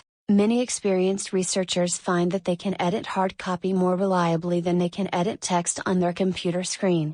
You might edit early drafts on the screen, but you may catch more errors and get a better sense of the overall structure of your report if you read at least one later version of it on paper, as your readers will. 9.1 Check for blind spots in your argument. Completing a draft is an accomplishment, but don't finish the first draft and then move immediately to fine-tuning sentences. After the first draft, parts of your argument will likely still not stand up to a robust challenge. If you invest a lot of time in polishing sentences, it can be hard to later accept that a section of your argument needs to be reframed, especially if you are new to research. Instead, check your argument's reasoning. Have you considered the strongest relevant counter-arguments? Have you looked for evidence that challenges or complicates your reasons? Have you considered alternative interpretations of your evidence? If not, now is the time. If you find it difficult to think of significant alternatives to your argument, now that you have completed a draft, your professor might be willing to talk with you about where your argument overlooks likely objections. 9.2 Check your introduction, conclusion, and claim. Your readers must recognize three things quickly and unambiguously: where your introduction ends, where your conclusion begins, what sentences in one or both state your claim. To make the first two clearly visible, you might insert a subhead or extra space between your introduction and body and another between the body and conclusion. 9.3 Make sure the body of your report is coherent. Once you frame your report clearly, check its body. Readers will think your report is coherent when they see the following. What key terms run through all sections of the report, where each section and subsection ends and the next begins, how each section relates to the one before it, what role each section plays in the whole, what sentence in each section and subsection states its point, what distinctive key terms run through each section. To ensure that your readers will see those features, check for the following. 1. Do key terms run through your whole report? Circle key terms in the claim in your introduction and in your conclusion. Review. 7.3. Circle those same terms in the body of your report. Underline other words related to concepts named by those circled terms. If readers don't see your key terms in most paragraphs, they may think your report wanders.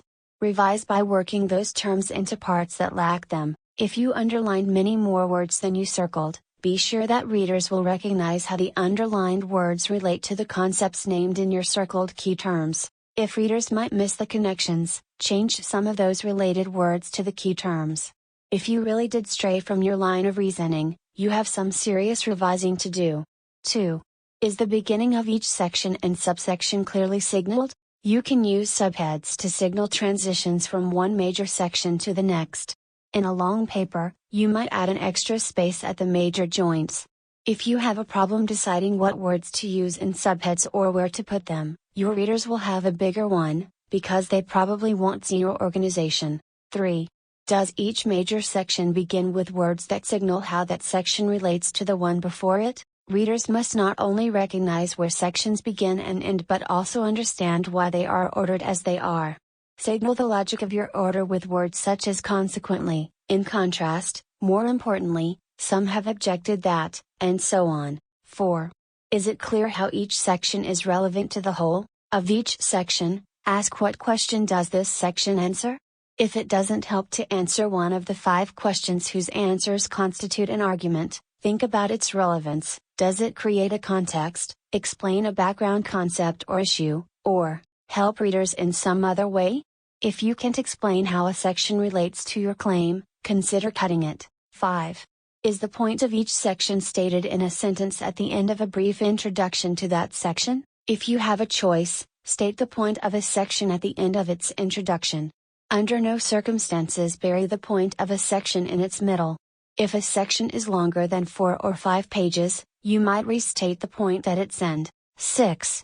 Do the specific terms that distinguish a section run through it? Just as the key terms that unify your whole report distinguish it from other reports, so should the key terms that distinguish each section and subsection run through and unify that section. Repeat step by for each section, find the sentence that expresses its point and identify the key terms that distinguish that section from the others. Then check whether those terms run through that section.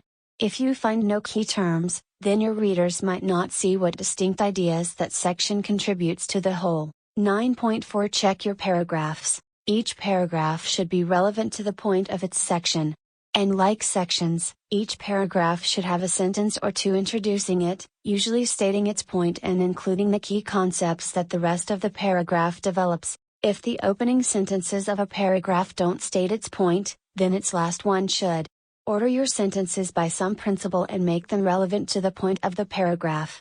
Avoid strings of short paragraphs and very long ones. Reserve the use of 2 or 3 sentence paragraphs for lists, transitions, introductions and conclusions to sections, and statements that you want to emphasize. 9.5 Let your draft cool, then paraphrase it. If you start your project early, you'll have time to let your revised draft cool. What seems good one day often looks different the next.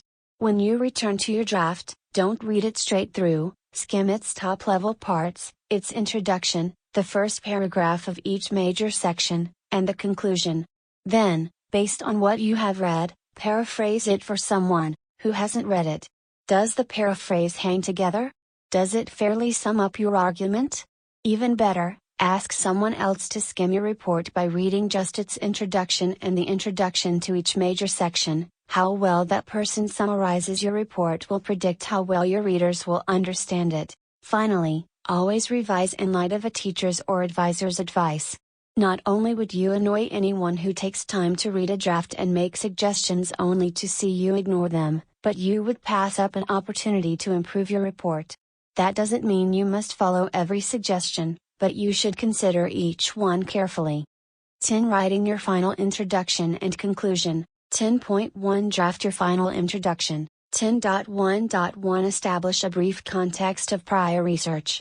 10.1.2 Restate your question as something not known or fully understood. 10.1.3 State the significance of your question. 10.1.4 State your claim. 10.1.5 Draft a new first sentence. 10.2 Draft your final conclusion. 10.2.1 Restate your claim. 10.2.2 Point out a new significance, a practical application, or new research. 10.3 Write your title last. Once you have a final draft and can see what you have actually written, you can write your final introduction and conclusion. These two framing parts of your report crucially influence how readers will understand and remember the rest of it, so it's worth your time to make them as clear and compelling as you can. Your introduction has 3 aims. It should do the following. Put your research in the context of other research. Make readers understand why they should read your report. Give them a framework for understanding it. Most introductions run about 10% of the whole. Your conclusion also has 3 aims. It should do the following.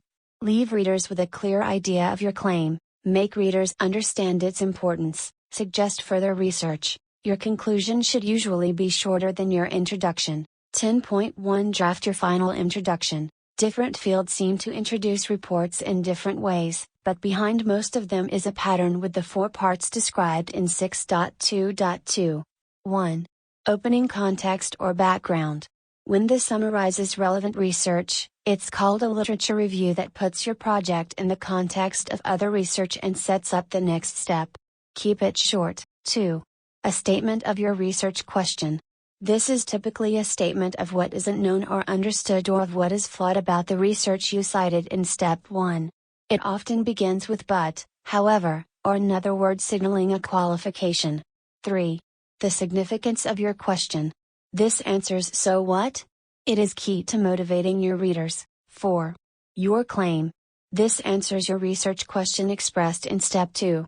Here is an abbreviated example. For centuries, risk analysts have studied risk as a problem in statistics and the rational uses of probability theory.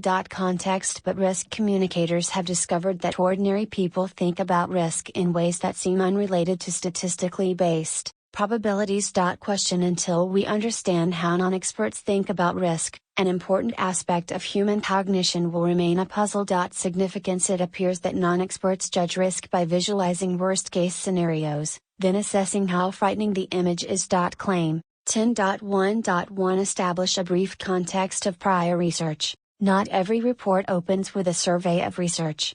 Some begin directly with a research question stated as something not known or understood, followed by a review of the relevant literature. This is a common strategy when the gap in knowledge or understanding is well known. The relationship between secondhand smoke and heart disease is still contested, but if that gap isn't well known, such an opening can feel abrupt. Like this one, researchers do not understand how ordinary people think about risk. As a rule, writers prepare readers by describing the prior research that their research will extend, modify, or correct. If the report is intended for general readers, the context can be brief. We all take risks every day, when we cross the street or eat high-fat food, even when we take a bath. The study of risk began with games of chance, so it has long been treated mathematically. By the 20th century, researchers used mathematical tools to study risk in many areas: investments, commercial products, even war.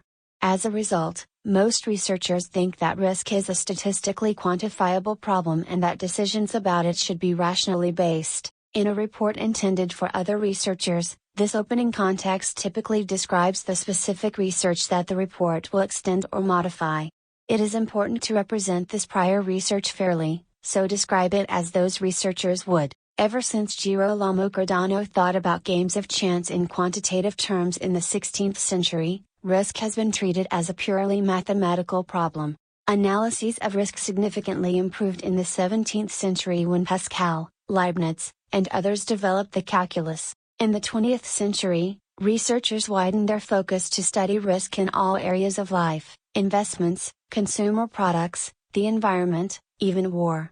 These problems, too, have been addressed almost exclusively from a mathematical perspective. Some reports, especially theses and dissertations, go on like that for pages, citing scores of books and articles only marginally relevant to the topic, usually to show how widely the researcher has read. That kind of survey can provide helpful bibliography to other researchers, especially new ones, but busy readers want to know about only the specific research that the researcher intends to extend, modify, or correct. It is important to represent this prior research fairly and fully, Describe it as the researcher you're citing would, even quoting, not selectively or out of context but as she would represent her own work. Early in your career you might not be able to write this review of prior research with much confidence, because you're unlikely to know much of it. If so, imagine your reader as someone like yourself before you started your research. What did you then not know? What did you then get wrong that your research has corrected? How has it improved your own flawed understanding? This is where you can use a working hypothesis that you rejected. It might seem that X is so, but 10.1.2 Restate your question as something not known or fully understood after the opening context. State what that prior research hasn't done or how it's incomplete, even wrong. Introduce that qualification or contradiction with but, however, or some other term indicating that you're about to modify the received knowledge and understanding that you just surveyed. Ever since Girolamo Cardano, mathematical perspective. Context but risk communicators have discovered that ordinary people think about risk in ways that are irrational and unrelated to statistically realistic probabilities. What is not understood is whether such non-expert risk assessment is based on random guesses or whether it has systematic properties. Question restated. 10.1.3 State the significance of your question. Now you must show your readers the significance of answering your research question. Imagine a reader asking that most vexing question, so what? Then answer it. Frame your response as a larger cost of not knowing the answer to your research question. Ever since Girolamo Cardano, mathematical perspective. Context but risk communicators have discovered that what is not understood is whether such non-expert risk assessment is based on random guesses or whether it has systematic properties. Question restated. Until we understand how risk is understood by non-experts, an important aspect of human reasoning will remain a puzzle, the kind of cognitive processing that seems systematic but lies outside the range of what is called rational thinking. Significance. Alternatively, you can phrase the cost as a benefit. Ever since Girolamo Cardano, mathematical perspective. Context but risk communicators have discovered that what is not understood is whether such non-expert risk assessment is based on random guesses or whether it has systematic properties. Question restated. If we could understand how ordinary people make decisions about risks in their daily lives, we could better understand a kind of cognitive processing that seems systematic but lies outside the range of what is called rational thinking. Significance. You may struggle to answer that so what?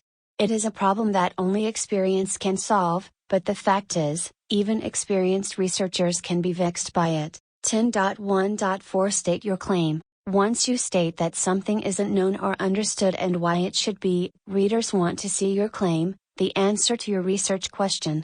Ever since Girolamo Cardano, mathematical perspective. Context but risk communicators have discovered that ordinary people think about risk in ways that are systematic but irrational and unrelated to statistically realistic probabilities. Question. Until we understand how risk is understood by non-experts, an important kind of human reasoning will remain a puzzle, the kind of cognitive processing that seems systematic but lies outside the range of what is called rational thinking. Significance. It appears that non-experts assess risk not by assigning quantitative probabilities to events that might occur but by visualizing worst-case scenarios, then assigning degrees of risk according to how vivid and frightening the image is. Claim. If you have reason to withhold your claim until the end of your paper, write a sentence to conclude your introduction that uses the key terms from that claim and that frames what follows.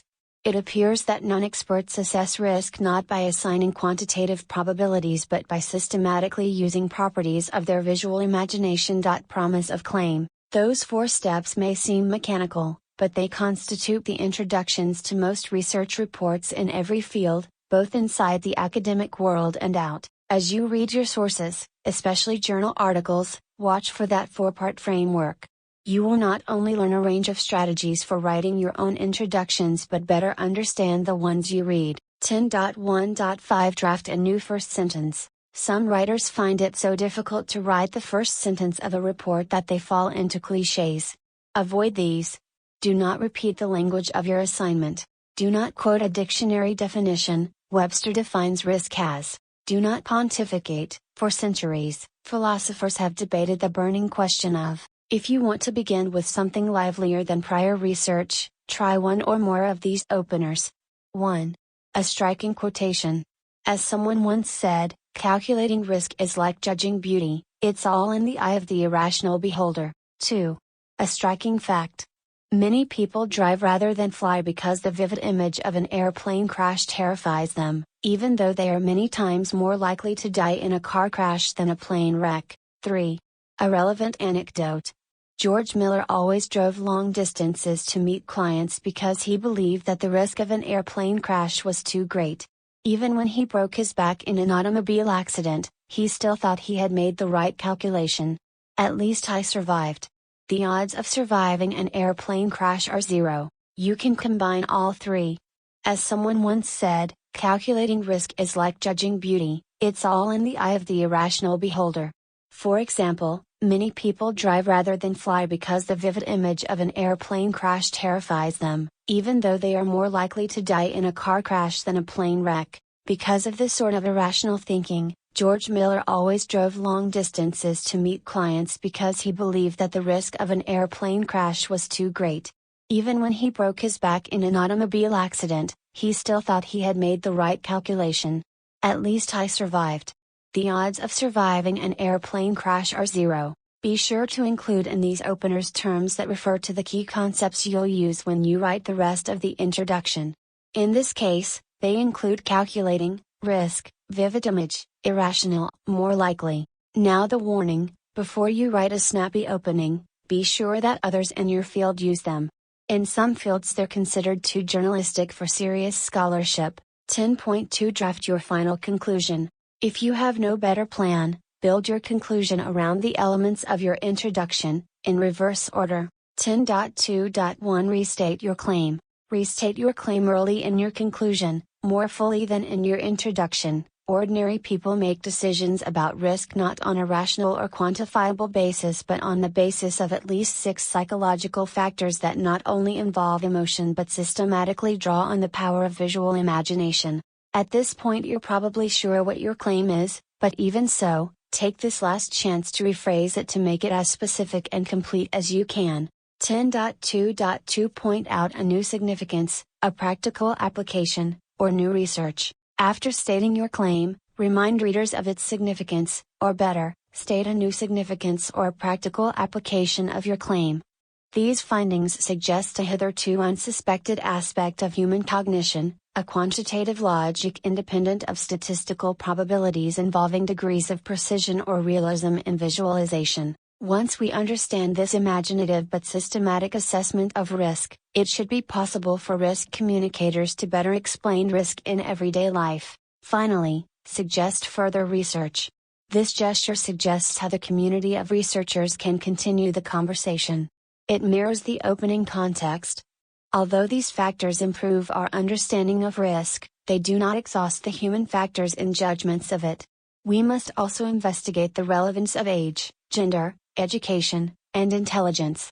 For example, 10.3 Write your title last. Your title is the first thing your readers read, it should be the last thing you write. It should both announce the topic of your report and communicate its conceptual framework, so build it out of the key terms that you earlier circled and underlined. Compare these 3 titles. Risk, thinking about risk, irrational but systematic risk assessment, the role of visual imagination in calculating relative risk. The first title is accurate but too general to give us much guidance about what is to come. The second is more specific, but the third uses both a title and a subtitle to give us advance notice about the key words that will appear in what follows. When readers see the key words in a title turn up again in your introduction and then again throughout your report, they're more likely to feel that its parts hang together. 2-part titles are most useful. They give you plenty of opportunity to use your keywords to announce your key concepts. At this point you may be so sick of your report that you want nothing more than to kick it out the door. Resist that impulse. You have one more important task. 11 Revising sentences. 11.1 Focus on the first 7 or 8 words of a sentence. 11.1.1 Avoid long introductory phrases and clauses. 11.1.2 Make subjects short and concrete. 11.1.3 Avoid interrupting subjects and verbs with more than a word or two. 11.1.4 Put key actions in verbs, not in nouns. 11.1.5 Put information familiar to readers at the beginning of a sentence, new information at the end. 11.1.6 Choose active or passive verbs to reflect the previous principles. 11.1.7 Use first-person pronouns appropriately. 11.2 Diagnose what you read. 11.3 Choose the right word. 11.4 Polish it up. 11.5 Give it up and print it out.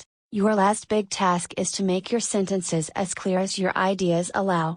On some occasions you may know your writing is awkward, especially if you're writing about an unfamiliar and complex topic for intimidating readers. In fact, you may even feel you've forgotten how to write clearly at all.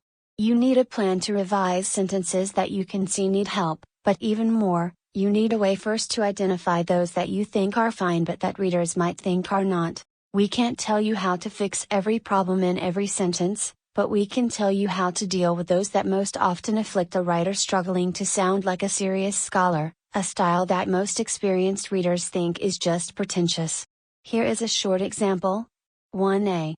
An understanding of terrorist thinking could achieve improvements in the protection of the public. However impressive that sounds, the student who wrote it meant only this. 1b.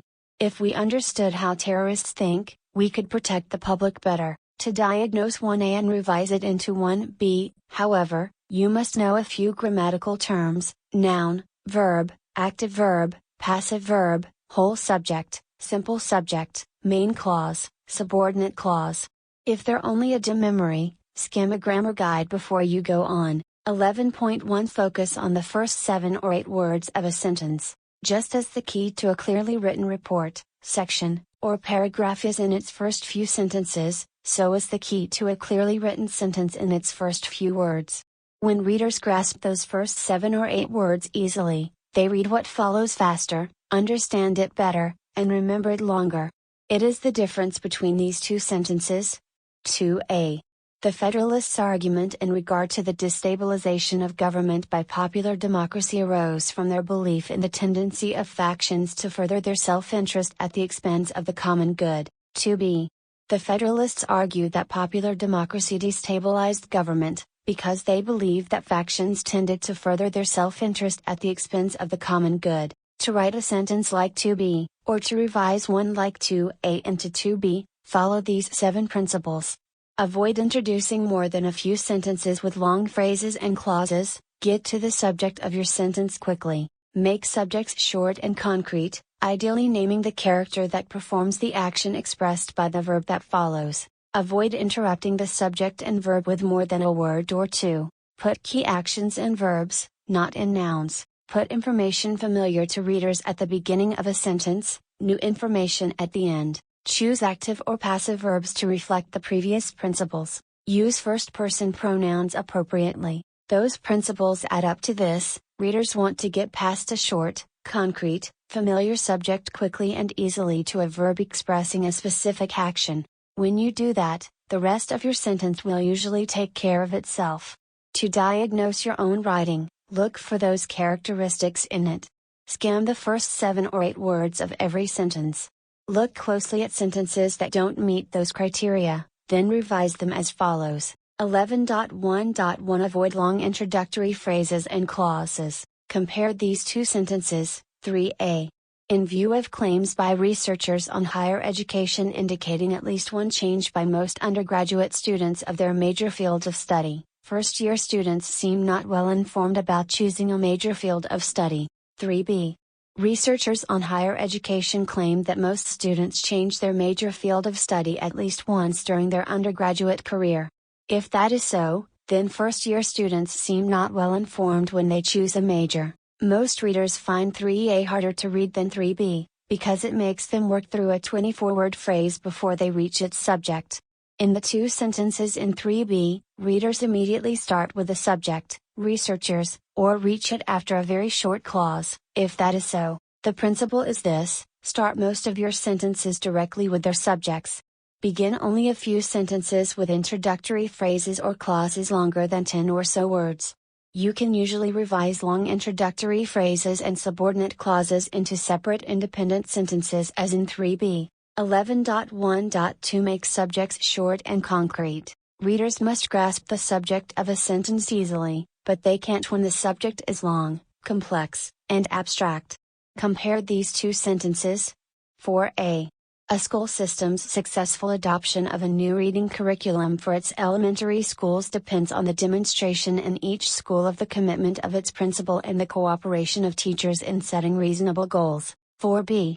A school system will successfully adopt a new reading curriculum for elementary schools only when each principal demonstrates that she is committed to it and teachers cooperate to set reasonable goals. In 4a, the whole subject is 14 words long, and its simple subject is an abstraction, adoption. In 4b, the clearer version, the whole subject of every verb is short, and each simple subject is relatively concrete, school system, each principal, she, teachers.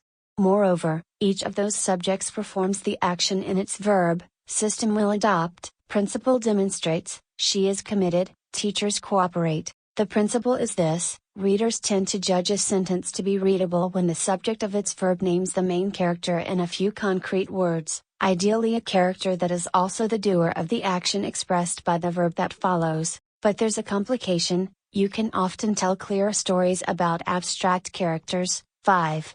No skill is more valued in the professional world than problem solving. The ability to solve problems quickly requires us to frame situations in different ways and to find more than one solution. In fact, effective problem solving may define general intelligence. Few readers have trouble with those abstract subjects, because they're short and familiar. No skill, the ability to solve problems quickly, and effective problem solving. What gives readers trouble is an abstract subject that is long and unfamiliar. To fix sentences with long, abstract subjects, revise in 3 steps. Identify the main character in the sentence, find its key action, and if it is buried in an abstract noun, make it a verb. Make the main character the subject of that new verb. For example, compare 6a and 6b. 6a. Without a means for analyzing interactions between social class and education in regard to the creation of more job opportunities, success in understanding economic mobility will remain limited. 6b. Economists do not entirely understand economic mobility, because they cannot analyze how social class and education interact to create more job opportunities. In both sentences the main character is economists, but in 6a that character isn't the subject of any verb. In fact, it's not in the sentence at all. We must infer it from actions buried in nouns, analyzing and understanding. We revise 6a into 6b by making the main characters, economists, social class, and education, subjects of the explicit verbs understand, analyze, interact, and create. Readers want subjects to name the main characters in your story, ideally flesh and blood characters, and specific verbs to name their key actions. 11.1.3 Avoid interrupting subjects and verbs with more than a word or two once past a short subject. Readers want to get to a verb quickly, so avoid splitting a verb from its subject with long phrases and clauses. 7a. Some economists, because they write in a style that is impersonal and objective, do not communicate with laypeople easily. In 7a, the because clause separates the subject. Some economists from the verb do not communicate, forcing us to suspend our mental breath. To revise, move the interrupting clause to the beginning or end of its sentence, depending on whether it connects more closely to the sentence before or the one after. When in doubt, put it at the end. 7b. Because some economists write in a style that is impersonal and objective, they do not communicate with laypeople easily. This inability to communicate. 7c. Some economists do not communicate with laypeople easily because they write in a style that is impersonal and objective. They use passive verbs and readers manage short interruptions more easily. 8. Few economists deliberately write in a style that is impersonal and objective. 11.1.4 Put key actions in verbs, not in nouns. Readers want to get to a verb quickly, but they also want that verb to express a key action. So avoid using an empty verb such as have, do, make, or be to introduce an action buried in an abstract noun. Make the noun a verb. Compare these two sentences. 9a. During the early years of the Civil War, the South's attempt at enlisting Great Britain on its side was met with failure. 9b.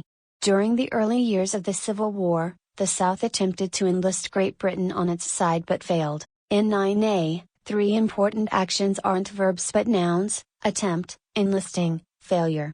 Sentence 9b seems more direct because it expresses those actions in verbs: attempted, enlist, failed.